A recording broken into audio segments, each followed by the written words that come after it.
Ayaw pagapos sa utang, gawas sa utang sa paghigugmaay. O muna yang giingon, no? Dili kuno ta magpagapos sa utang, gawas sa utang sa paghigugmaay. Unsa man ang utang, mga igsoon? Mao man ay atong gihuptan nga bayranan. Dili ba? O muna atong gihuptan nga balaslan na to. Balaslan. Oo. Mobita ng kitang Pilipino, maayo kay taanang mo ilag utang. Mobita na nga, bisag dili kamaong mo whereas tuwit, makadaog yun. Kabalo man ang mo whereas tuwit, disgrasya. Maunay maghimog balaod, mga konsihal ba? Konsihal sa baryo, konsihal sa lungsod, konsihal sa probinsya, konsihal dito sa nasyonal, kongreso, muna ilang buhaton, mga legislation, maghimog legislation, muna whereas tuwit ba? Araw makasabot mo pananglita, no? Mayo nga, whereas we have the source of water, whereas kulang atong supply sa water, whereas wala tay kwarta nga palapnag sa water, tuwit. Oh, mingo that tuwit, meaning therefore mo apply ta sa build and transfer nga kuan ato sa usaka negosyante nga mo kuan ana mo hatag nato niini. Maunay legislation. Pero daghang kayrong manlagan, di kabalog whereas tuwit. Tinodalay ba na? Yang anong manaog mana? Kay utang kabubuton. See? Mudaog yapon, bisag di ka mao kay tungod sa utang kabubuton. Bayron nun man, mobita ng panahon sa pangampanya, dahil ulo alagbay, dahil hisgutan dahil sa mga kagahapon, uy, imong lulog, akong lulo, classmate, baya, nga imong lulo, mo gutoy gatabang, kay nanuhid akong lulo, nakapasar, dahil ingon din, uy, maayo guning kandidatuha, kay muilag katigulangan, dahil pagkapinag uskalungnik, daog dayon. Dili ba? At sa may labot, anak, nga nangita matag legislator, nangita tag mangulo, pero unsa may nakapadaog kay utang kabubuton. Oh. Mabita nagmamista ta, padadatag uskapaa nga litson, bantay kas pagsunod mamista to, kay magpadalago ka niya. Kay utang kabubuton guna. Tayong disgrasya ha. Dili ba?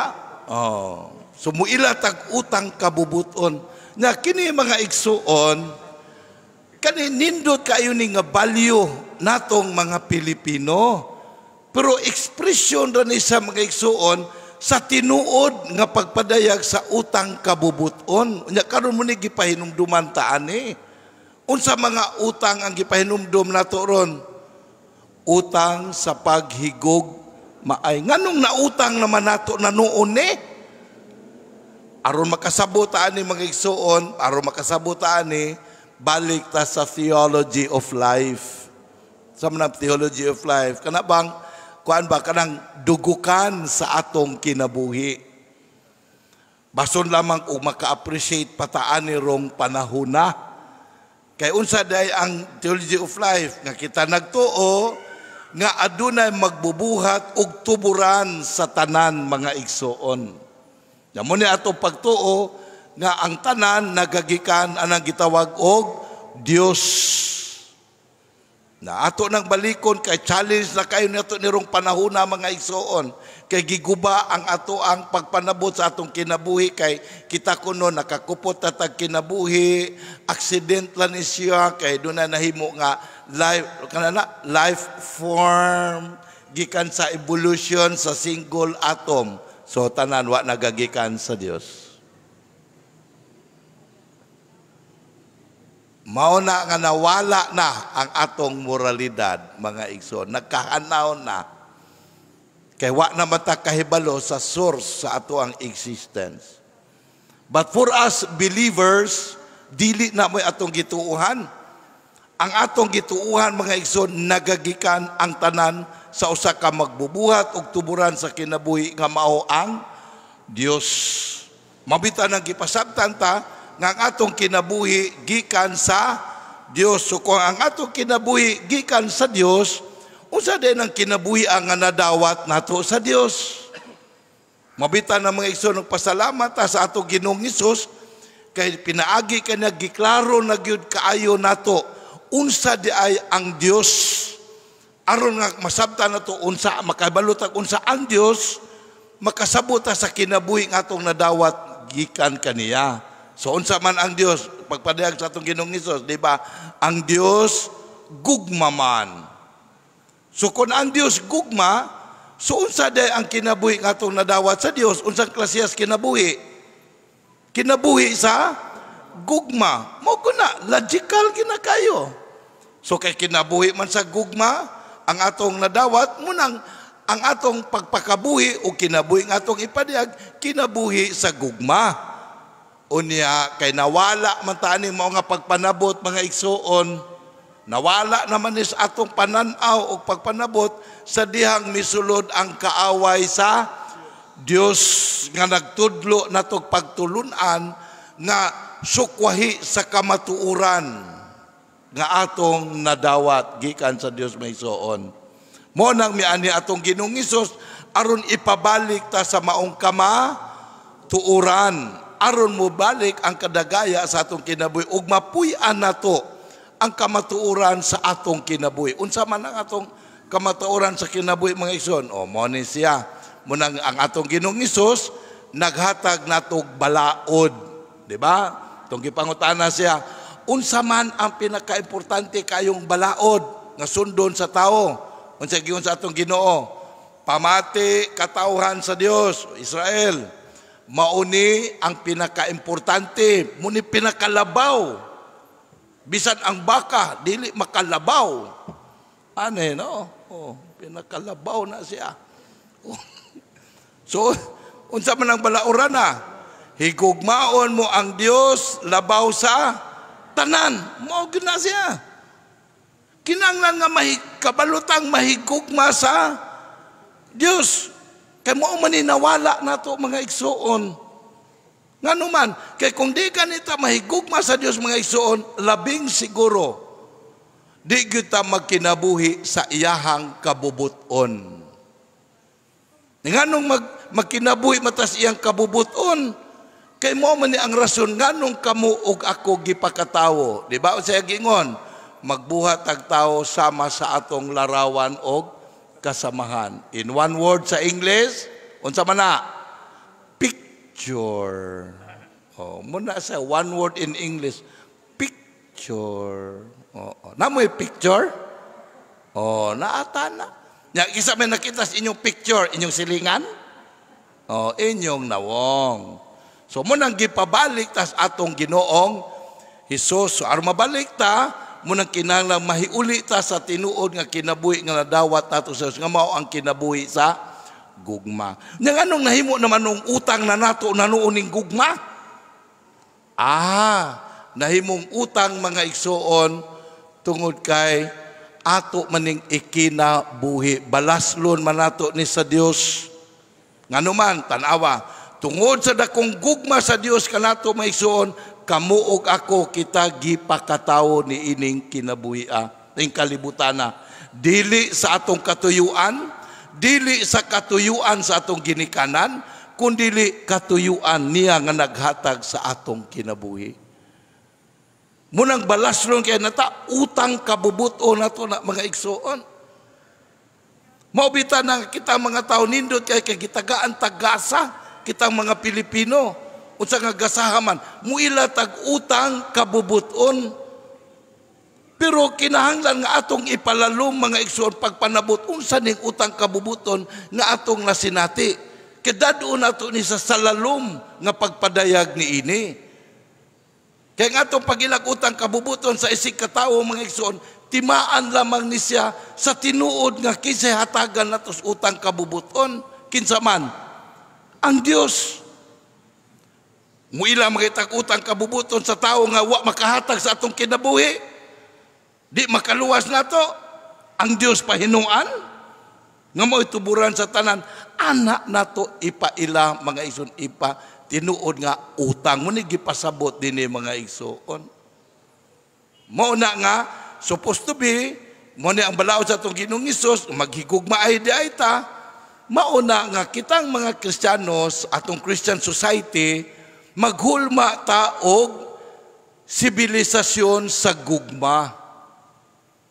Community of faith nga diin ang atoang kultura nagpalambo sa kultura sa gugma, kanang civilization of love. Kaya mao man na kita mga Kristiyanos gipahinumduman, we have to create a civilization of love. So kung mauda ini mga igsoon, unsao man nato pagpadayag ang mao nga gugma. Munang karon sa atong first reading, unang pagbasa o sa ebanghelyo, kita gitudluan sa usa sa mga pagpadayag nga kita nagkahinigugma ay di ay. Usa ra ni ha. So unsa man adto sa ebanghelyo. Kani atong ebanghelyo mga igsoon, mao ni pagtudlo nato sa usa ka kultura nga makita unta nato sa atong Kristohanong katilingban. Unsa man kini giingon tog inigsuunay nga pagbadlungay. Inigsuon nga pagbadlong ba? In English ani fraternal correction. Mao ni siya. Kung unsa atong sayop badlungon ta, nya magpabadlong puta. Ako mga igsoon nakaabot pa ko ani. Nakaabot ko ani. Gagmay pa mi, nakabalo ka ni mga bata, mga igsoon, kuhan mo guna ka na bang very curious kayo, munang scientist kayo kamot. Sa among panahon sa onas dumagiti, nihit pa kayo doon na mga second-hand auto, munag na auto mo parking, wa mo rin na mag-ihalas. No? Tanaw demi, hikap-hikap dayon, unsa ni siyang mananapan Unya, na ang among mga elders, bisag dili parinti na mo, badlungon ni. Ina, ay mo gikapi ka, makaguba mo. Dili na kami, dili po mi manugilon sa among elders. Kaya manugilon mi, gibuyag mi, tiwasan manoon mi. Oh, tiwasan mi, unsa may sige kapi-kap niyo, makaguba ka, makabayad ka. Pero karon naapa ba na? Naapa ba ng badlungan ay? Anak nga badlungan, dayog laban sa ginikanan po, dayog sulungon na itong namadlong, ikay kapakaon sa akong anak. So unsaon man nato nga makoreksyonan tas atong sayop, nga kanang pagbadlong mga igsoon, maunay atong gitawag sa English pag mirroring. Pagsalamin ba? Naro kasabutan mangutanak ko ninyo, nakakita mo sa inyong nawong nga wa mo gagamit og salamin? Wagoy taong ni ko siyang nawang siya. Ninduta sa akong nawang. Wala yun. Mugamit yun taog. Salamin. Arong kita tas atong nawang. Maupo na bisan. Nagkinahanglan ta sa atong kaiksuunan sa isig katao. Aron may musulti na to. Unsang kinaiya. Unsang pamatasan na. Unsang imahin sa atong pagkatao ang atong gipadayag. Maunay tumong ana. Nang ano magbadlungay ta. Kinaman kay punting atong kinabuhi, unsa may atong punting, magpalangit mandagway ta. Di ba? So kung magpalangit ta, di magpabadlong. Unsa di tumong na ito pagpabunyag? Tumong, di ba magpalangit?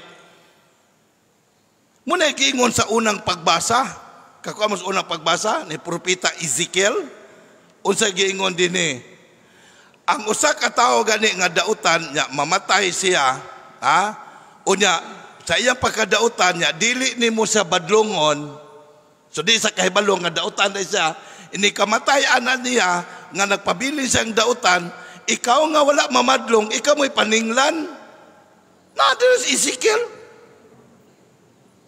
Pero kung ang imong isig katao, imong igsuon, nagbuhat og dautan, imong gibadlong, Unya mamatay siya nga nagpadayon siya ang dautan, di nakapaninglan. Nabitay pagtulon na ana, sin of commission and sin of omission. Mao na mga ison. Nanong ato ning buhaton, kaya nagkahinigugma ay mangkahata. Pero nganong nawala naman ni nato ron mga igsuuna, karong panahon na, kaya na, may man natong pagkaluto sa mga pagtulunan nga naguba sa ato ang Christian culture. Unsa nga pagtulunan na, that we should be proud of ourselves. Kinalang magpasagarbuhon ta sa atong kauga, lingon mo nang obsessed kaayo ta sa atong kitawag personal right and freedom. Kay imo man ang self-expression. Tanawa, tungod kay self-expression, imo nang right, napabay GMRC rong panahon na. Kabalo mo GMRC? Good manners and right conduct. Daghan karon nato panahon mo ison. Wa di na kahibalok unsay GMRC. Kay ngano man self-expression man lagi. Ha? GMRC ba na? Naay taong gasulti anay wa kay labot mo kalitra kag sagbat? May ba nang batasan na? Daghang kay naran, magsulti anay mo. Yan ay naagi, nakadungog. Bitaw sa, muapil po kusi. Kilabot ni mo. Kay self-expression man lagi. Asam nagasugod, bata pa. Sa tianay ng mga dagko, de sagbot ng mga batang walay buot, de malipay pong kinikanan. Nindutas among bata, walay batasan, pasagad ng sagbat. Di rapod badungon. Kaya nga naman, self-expression. Nya asa na ng gugma na to ni anak mga igsoon. Gapasabot kung wala ganitay GMRC, gapasabot wala tay gugma. Because gugma respects dignity, respect life. Pero kanang mayo kang ako ning dignidad kung dili na. Dili ingon ni anak mga igsoon. Mo bitaw mayo kag GMRC. GMRC is selfless value, dili na selfish value ng GMRC. Kay imong gi-consider ang uban mga igsoon. Ug mao ni gipahinumdum nato karon. Nga isip mga Kristiyanos, isip bag-ong katawhan sa Dios, muni gipahinumdum ni San Pablo nato karon sa atong pagsunod sa atong Ginoong Hesus nga diin kita nakadawat na balik sa kinabuhi nga nadawat nato sa Dios nga mao ang kinabuhi sa gugma. Let us therefore maningkamo ta pagkinabuhi, pag-ugmad sa usa ka sibilisasyon sa gugma nga magsugod dina sa atong tagsa-tagsa ka pamilya. Nga na ang tinuod nga GMRC. Because GMRC is an expression of love, mga igsoon. Karespeto na. Ha? Para nang gugma ko daw, respeto. Pero gugma, dili sa tawhanon nga sukaranan. Gugma nga iya sa Dios. Pananglitan. Naay nahigug magminyo. Minyo na maguna. Di man na ito nagkalikayan na, magiging mahigug magminyo. Di mingon yung bayan nahigug magminyo. Dong, nahigug magug ko ni mo dong. Tinud-anay na dong. Gali kay minyo naman ka, tabangan tikaw, nga mamahimo kang matinud-anon nga bana sa imong asawa. Manang ayaw sig panghiat na imong silingan, kay sulungon tagyo kang abala ka. Muna'y tinuod nga nahigugma. Gitabangan ang iyang hinigugma nga malangit dili matumpawak sa kadautan. Nya mo ba nahigugma ron? Di pagani minyo, gabuhat nas buhat minyo. O di kay kamusugot na ako ron nga magkaghilawas, dili ko ni mulab, namura. Ha? Because the values na mga ison is gilahi na. Muna that's why, gipabalik ta sa tinuod nga, values man, balik ta sa atong kinabuhis pagtuo.